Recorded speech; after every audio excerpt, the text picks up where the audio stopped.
don't like that. Normally I would have let it go, but I was drunk. I said, what might you mean, bitch? I was careful to call her a bitch because I didn't want to blow her cover. Turns out she wasn't hiding. She was loud, she was proud.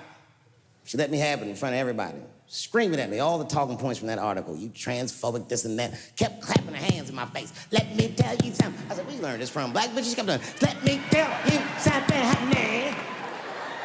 So annoying. She kept calling transgenders her people. Isn't that weird? My people this, my people that. I said, what do you mean your people? Was y'all kidnapped in Transylvania and brought here as slaves?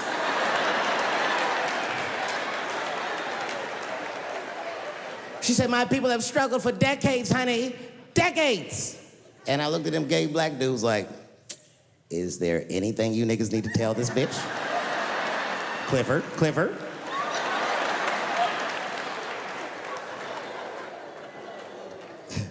I'm exaggerating. She's actually a very nice person, and I'm cool with her now, but boy, that shit got on my nerves. And it got on my nerves because whenever someone says that to me, I know they've never seen me for themselves. They just repeat what they've heard. Any of you who have ever watched me know that I have never had a problem with transgender people. If you listen to what I'm saying, clearly, my problem has always been with white people.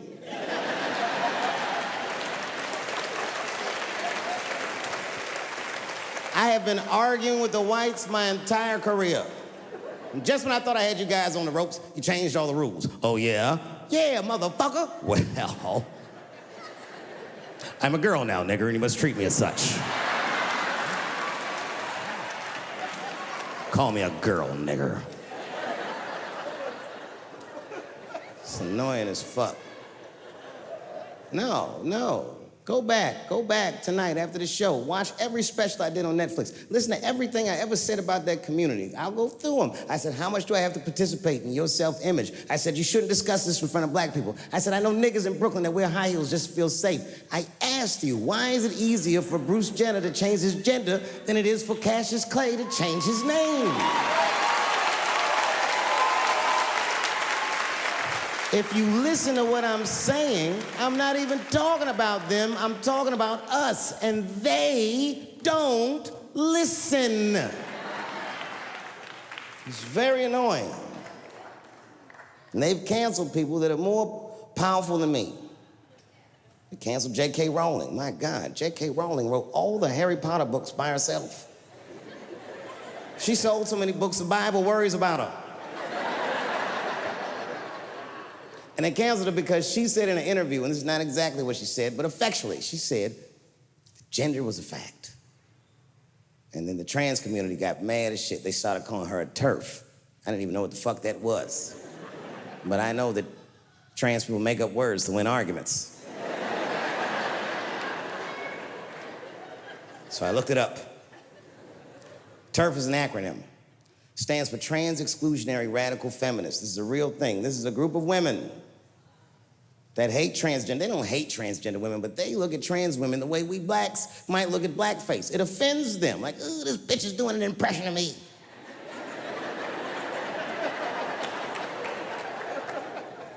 Now, I shouldn't speak on this because I am not a woman, nor am I a trans. But as we've established, I am a feminist. That's right.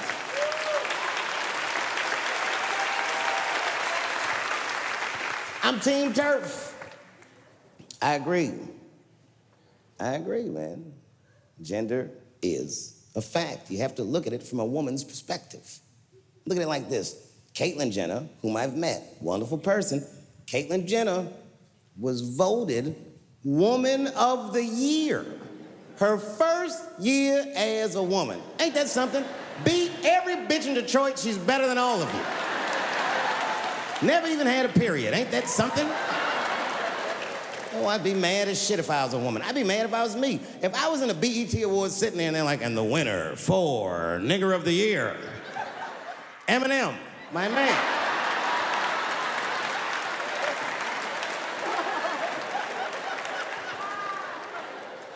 Gender is a fact. This is a fact. Every human being in this room, every human being on earth had to pass through the legs of a woman to be on earth. That is a fact.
Now,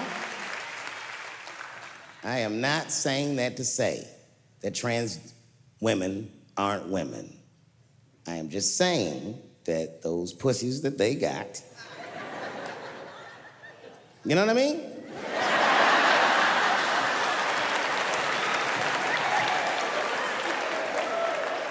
I'm not saying it's not pussy, but that's like beyond pussy or impossible pussy, you know what I mean? It tastes like pussy, but that's not quite what it is it?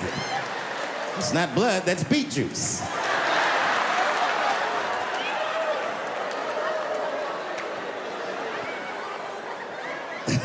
Oh, buddy, I'm in trouble now.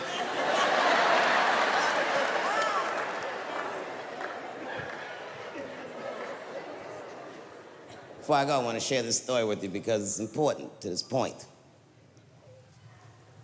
I want your community to know that one of the coolest people I ever met was a transgender woman. And this is not a man that I knew that became a woman. This woman was trans when I met her. Lived in San Francisco. Daphne Dorman is her name. I would do 18 shows in the Bay Area, sometimes in Oakland and Dirty Hood nightclub, and she would be there, a white trans woman, laughing loud and hard at everything I said, especially the trans jokes. It's very puzzling. Because she was obviously trans. And one night after one of the shows, I met her. And what it was, turns out, it was her dream to be a comedian. And I was her hero. It's very moving. I could not dislike somebody that felt that way about me. We became fast friends. And when I made that special Sticks and Stones, right as it was coming out, I happened to be in San Francisco and I wanted to do a show, but I needed an opening act. And I remembered that trans woman I had met. So I called her on the phone. And I called her myself. I said, hey, Daphne, this is Dave Chappelle. She couldn't believe it. And I go, I'm in San Francisco. And then she started saying a bunch of wild stuff. I was like, relax now. I don't want any pussy. I was,